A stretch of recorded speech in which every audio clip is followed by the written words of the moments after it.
Okay, it's time for the Advent devotional. I lit a candle because it's the third time I've tried this. And I still haven't taken the apron off. So here we go. Day 22. John 1:1-14. In the beginning was the Word, and the Word was with God, and the Word was God. He was with God in the beginning. All things were created through him. And apart from him, not one thing was created that has been created. In him was life, and that life was the light of men. That light shines in the darkness, and yet the darkness did not overcome it. There was a man sent from God whose name was John. He came as a witness to testify about the light, so that all might believe through him. He was not the light, but he came to testify about the light, the true light that gives light to everyone. He was coming into the world.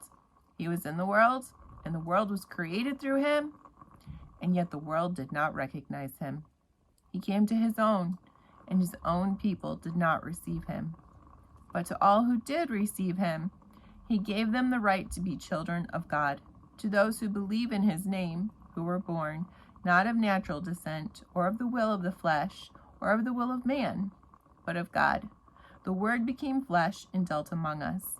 We observed his glory. The glory is the one and only Son from the Father, full of grace and truth. John 1:1-14. Day 22. I cannot ever read this passage without getting choked up, or at the very least having goosebumps. It hits my heart in such a way that I find it even hard to explain the flooding of my heart when I read these words. Since the very beginning, or as one of my favorite podcasters is fond of saying, since the dawn of time, there was God. A God who used words, who was the very words. And from God's words, he created everything, every single thing. He was the one and only light in the midst of total darkness and void. And then he stepped down into the very world he created. He spoke the words he used to create, and no one paid him any mind. He shone his bright light, and they preferred a flickering candle that would putter out. He spoke to the hearts of those he loved, and they turned their backs on him. Just imagine it, the utter hurt. But those who did receive him, those who did recognize his glory, those who did accept his truth, to those he gave the gift of being his children, not his fans, not his friends, who we know can be ever so very dear. No, he made them his children. Just think on that.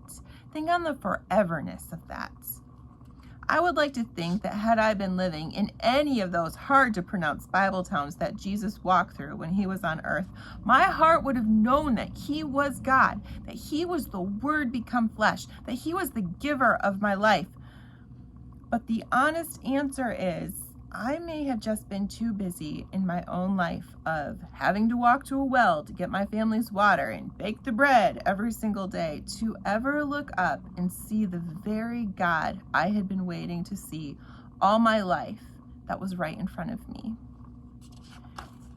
He may have been speaking, but I may have been rushing to do the next thing I had on my list to do. I may have even shut my front door on him and not received him in my home, because it was too messy. It's why I've been asking God to show up in all the ways in my life. I wait to see him work with expectancy, to see God in all the ways around me. I don't want to miss him. I want his light in my life, not the distracting, flashy light that won't last and keeps trying to pull my attention away. It's why I fell in love with Advent. We have spent almost the entire Advent season together. I pray that the thoughts I've shared with you this season have been as much a gift to you as they were for me in writing them. The practice of thinking how each of these scriptures points us to peace, love, joy, and hope, and the waiting in the Advent season has been truly an experience I don't ever want to forget. As we wait for Christmas to arrive, I hope we don't mistake the commercialized Christmas light for the true light that Jesus came to earth for. The entire reason we celebrate Christmas, the gift God gave us in His Son so we could be His children. The absolute love of this all just makes my heart burst. I hope you feel it too this Advent season. Prayer.